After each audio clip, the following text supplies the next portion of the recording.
everyone, my name is Zara and this is my next lecture. Previous lecture में आपको series का बताया था, सीरीज़ क्या होती है, इन्फानाइट सीरीज़ क्या होती है, ज्योमेट्रिक सीरीज़ क्या होती है।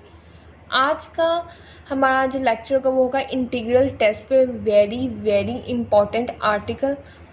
क्वेश्चन पेपर में इंटीग्रल टेस्ट से रिलेटेड शॉर्ट में तो लाजमी क्वेश्चन आता है। एक इसमें मैं एक इम्पॉर्टेंट क्वेश्चन करवाऊँगी, वो आपने बहुत ध्यान से करना है, मोस्टली क्वेश्चन पेपर में पूछा जाता है।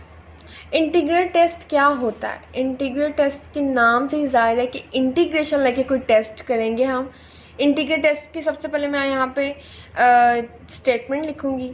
अगर आपको उसका प्रूफ चाहिए तो आप मुझे अलग से कमेंट बॉक्स में लिखेंगे तो मैं आपको उसका प्रूफ करवा दूँगी, क्योंकि मैं उसका सिर्फ स्टेटमेंट लिख के उससे रिलेटेड जो क्वेश्चन हैं वो करवाऊँगी। इंटीग्रल टेस्ट क्या होता है? सबसे पहले हम इसकी स्टेटमेंट लिखते हैं, लेट ए एन, मैंने कहा था ए एन और ब्रैकेट लिखे हो तो ये सीक्वेंस की रिप्रेजेंटेशन होती है।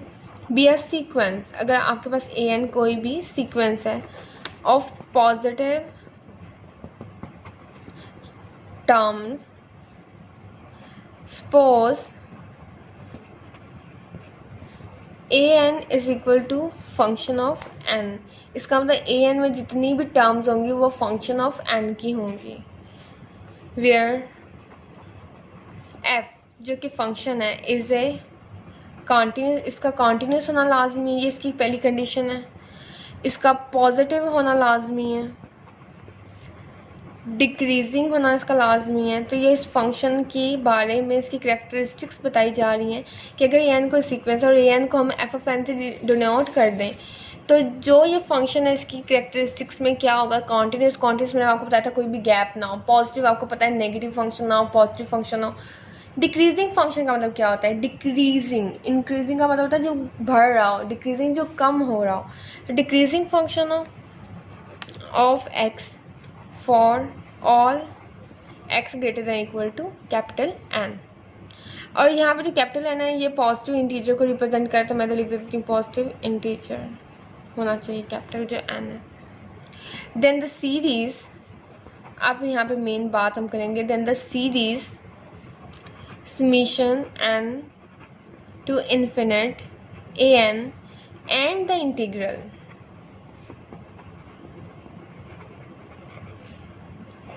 इसकी स्टेटमेंट लंबी है लेकिन ये बहुत ही आसान है। dx बोथ कन्वर्ज और बोथ डाइवर्ज। अब मैं आपको सिंपल वर्ड में बताती हूँ मैंने ये क्या लिखा है। इंटीग्रल टेस्ट में क्या कहता है, अगर आपके पास सीक्वेंस है और सीक्वेंस एफ ऑफ एन कोई फंक्शन से आप इसको रिप्रेजेंट करें, क्योंकि फंक्शन होगा तो हम उसका इंटीग्रल लेंगे ना। तो अगर फंक्शन होगा और कॉन्टीन्यूस भी हो, पॉजिटिव भी हो, डिक्रीजिंग भी हो, तब ही इंटीग्रल टेस्ट लगेगा उसके ऊपर। तो जो सीरीज़ होगी समीशन की फॉर्म में, ये जो सीरीज़ होगी और जो इंटीग्रल होगा ये वाला इंटीग्रल, इन दोनों का आंसर सेम होगा। कहने का मतलब ये है कि अगर आप चेक करना चाहते हैं कि क्या ये सीरीज़ कन्वर्ज की या डाइवर्ज की, तो आपको इसको देखने की बजाय आप इजीली इसको देख के बता सकते हैं। कैसे?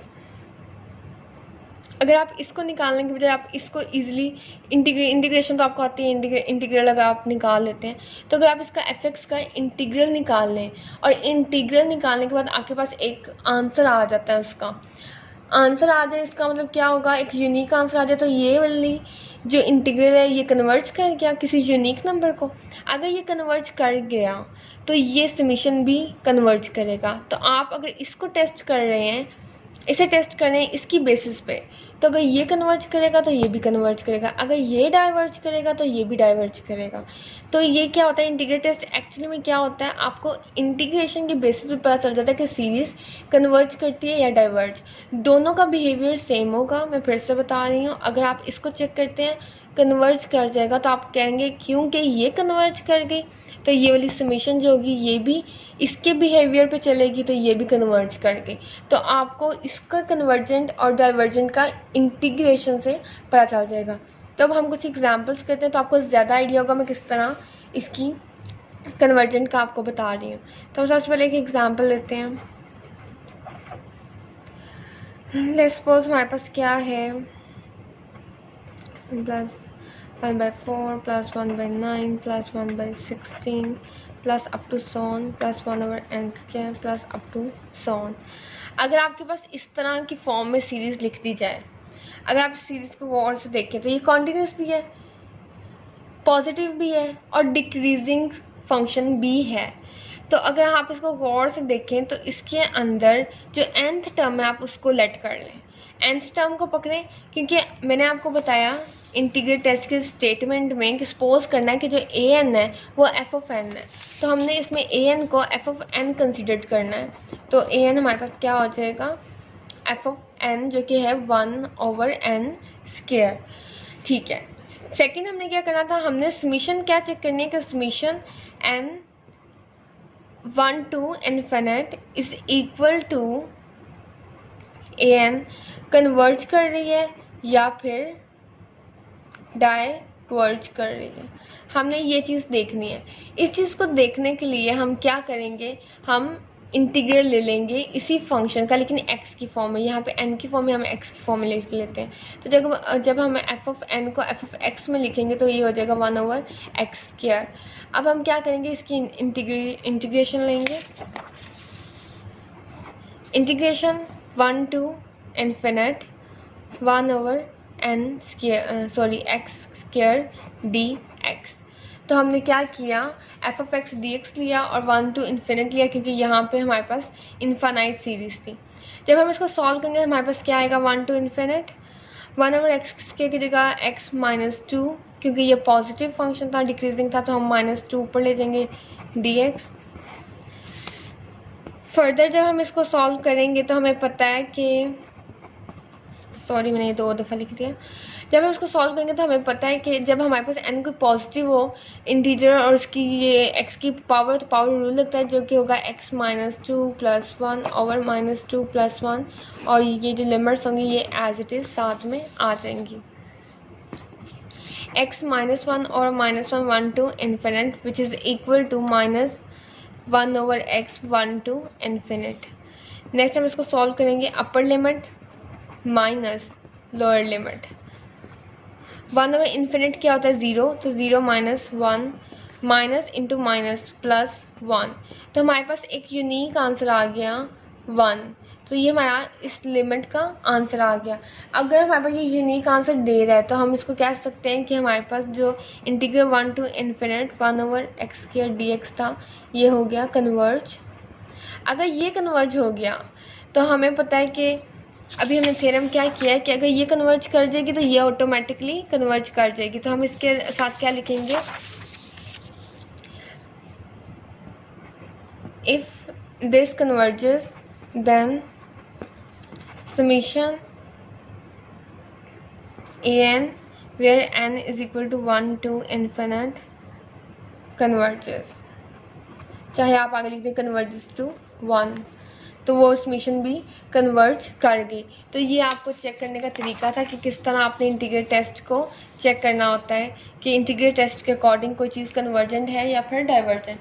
इसी से रिलेटेड मैं आप लोगों को एक एग्जांपल और करवाती हूँ ताकि अगर आपको कोई डाउट है तो क्लियर हो जाए। इंटीग्रल टेस्ट जो अब मैं आपको एग्जांपल करवाने लगी हूँ वो बहुत ही ज़्यादा इम्पॉर्टेंट है, ध्यान से आपने समझनी है पेपर पॉइंट ऑफ व्यू से। इसको हम कहते हैं पी सीरीज़। पी सीरीज़ हमारे पास क्या होती है, आपने शो करना है, शो डैट पी सीरीज़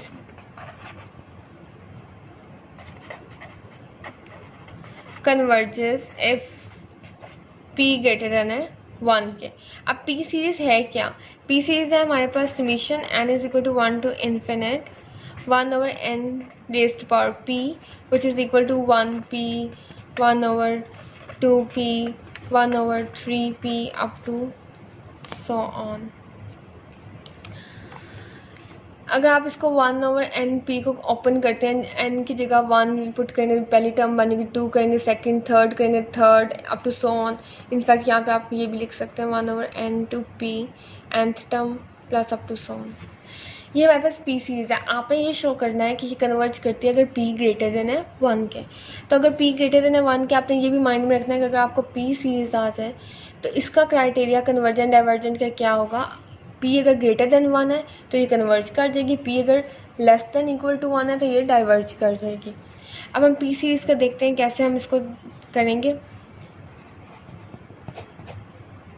अगर आपके पास p ग्रेटर देन 1 है देन अगर हम f(x) की बात करें जो कि हमारे पास यहाँ पे फंक्शन बन रहा है, अगर हम बात करें fn की तो हमारे पास फंक्शन बना है 1/n rays to power p जो कि nth वाला टर्म है, और अगर इसको ही हम f(x) में कन्वर्ट कर दें तो x raise to power p बन जाएगा।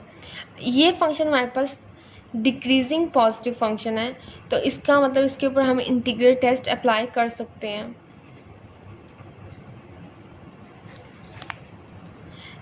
अगर ये हमारे पास पॉजिटिव डिक्रीजिंग फंक्शन है तो इंटीग्रल टेस्ट किस तरह अप्लाई होगा, 1 to infinite 1/x raise to power p dx which is equal to, जैसे भी हमने किया था, x की पावर में से +1 माइनस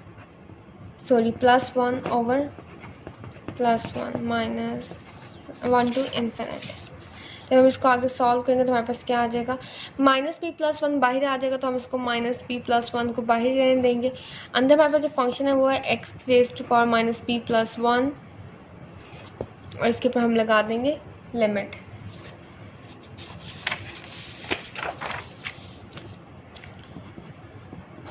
-p मैंने बस ये किया है कि -p को पहले बाद में लिख दिया, +1 को पहले लिख दिया इंटू,